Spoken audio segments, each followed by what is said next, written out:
બાલવાટિકામાં આપણે મૂળાક્ષરો શીખી ગયા છે.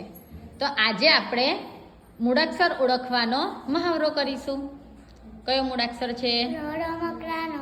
Very good. Very good.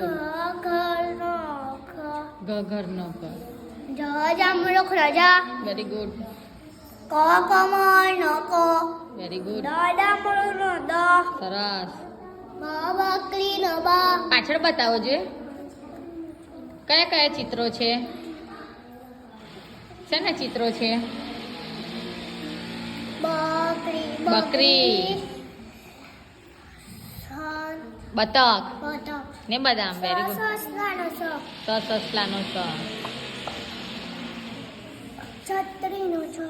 છત્રીનો છ. Very good. ચિત્ર છે ને શેનું છે? નગારાનો ન. વહાણનો વ. Very good. શેનો છે?